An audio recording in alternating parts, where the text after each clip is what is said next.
attached copies of each to the voucher. Payment voucher.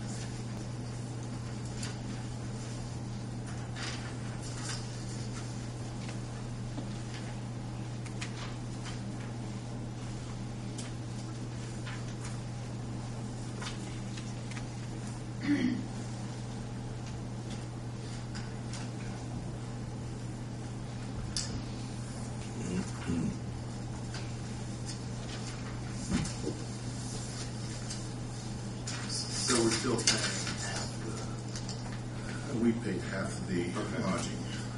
that's It's just what you agreed upon. Yeah, the last thing. Which Herb was member board at that time.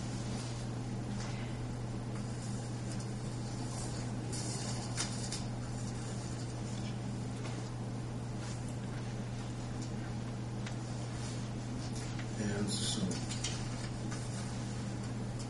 has the check been written, June?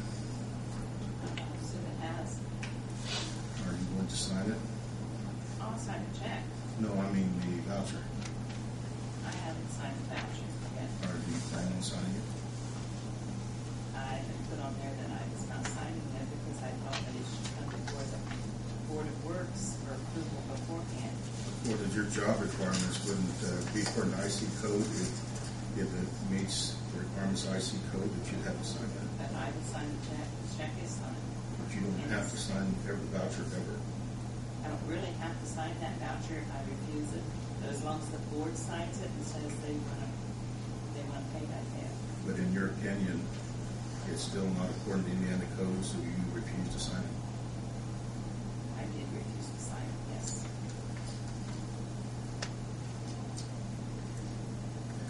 So, you know, I don't know who makes the policy here, if the council should do it.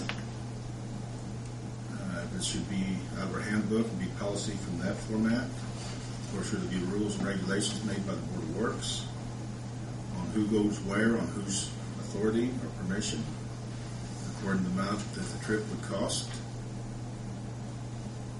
And should we include all departments?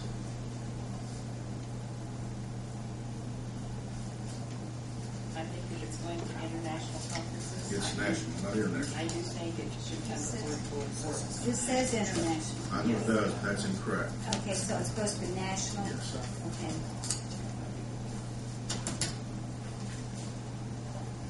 Because we're dealing with taxpayers' money. Yeah, absolutely.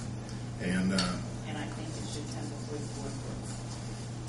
State conferences, I don't have a problem with state conferences, and I never have. and that's your opinion. The council approved the budget. They approved the budget for the education, the educational seminars, and the travel expenses. And if, correct me if I'm wrong, there was money in the budgets for these purposes. They all put money in for purposes like this.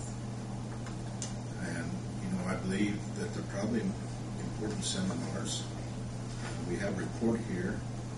I think this is what, the second year we had to give reports on what the police chief did. I don't think we've ever required anything from any other department heads when they go to seminars or time items. Was this a budgeted expense? Maybe not this particular trip, but it's But in they the had- budget. They had it in the budget. I think some background. Originally, Brian was just going to pay for this out of pocket, and then because another seminar, Stacy or somebody, it was either less expensive than they thought it was going to be, or left early. He still had money in the budget, so he, after the fact, said that he would go ahead and submit the expenses for this. And I think there was the hotel room was pretty expensive, so we just decided half the hotel room, which at the time I thought was fair. But I also said at the time that we probably need some guidelines to help, Brian or any other department head determine whether or not they're going to be reimbursed if they turn it in. This, I think, was a special case because, Brian had said originally he was paid for it out of pocket. And there was money left over that had submitted it. And at that meeting, I could see the argument either way. I mean, you've got money in your budget. If you're blowing it on trips to Aruba or whatever, that will be addressed by the city council the next year in the budget process, because obviously we look at your travel expense budget a little closer that way if we feel it's being used. I don't know, a lot of companies I work for they don't really have maximums on hotel rooms, but they have like guidelines of, whatever Holiday Inn's charging or something like that. And as far as meals, most places don't do per diems anymore. They just do it on what turned in. And frankly, those are reviewed, and if you're spending $150, $200 a day on meals, that I would expect that to be questioned. And that, I'm not saying that was the case here, but that's just some background on it. And, in this case here, we didn't pay, the city taxpayers did not pay for any dinners or breakfasts or lunches unless it was included in the price of the conference, which normally, when you go overnight, that's paid for. Another reason that the hotel bill was expensive as it was, if you remember when the budget was finally approved this past year. That was probably, See, no, it was July. July, and we didn't know how much money was going to be available. Even though the council approved this amount, we didn't know if we were going to have the money or not. If the LGF was approved correctly in the budget. We didn't know it was going to be approved or not. So we delayed it as long as we could, and and then he wanted to go. He thought it was so important to go to attend these conferences that he was going to do it on his own. And this is before we knew for sure how much money would be there in the budget left for this purpose. So that's why it came that way. And then as the end of the year came and other things were being paid, the chief thought if there's money there, maybe he should ask for partial payment. And so the total that the check was written for was $934, which included airfare and lodging.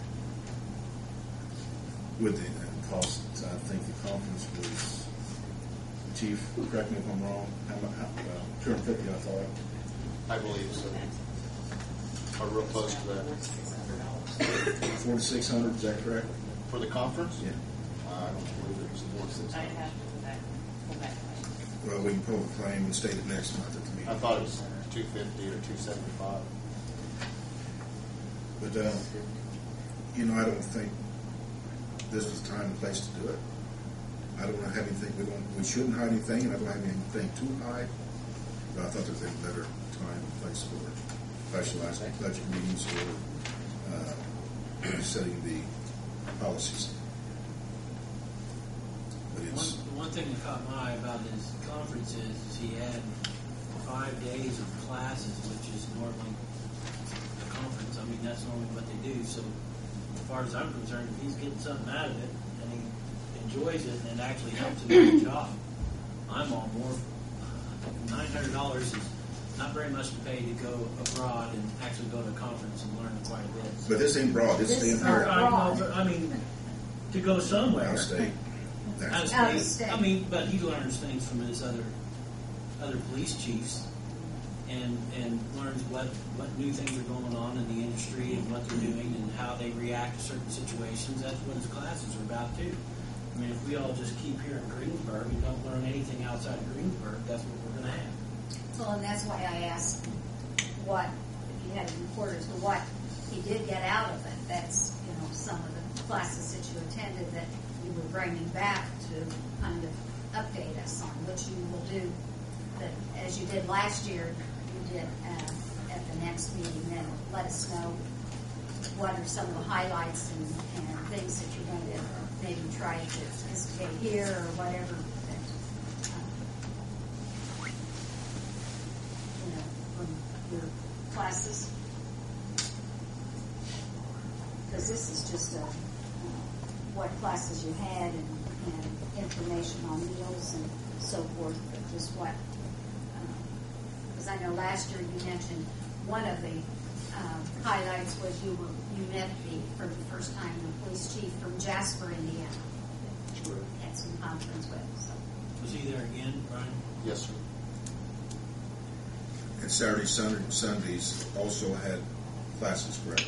Yes, sir. And you 8 a.m. attended to those. 5 p.m.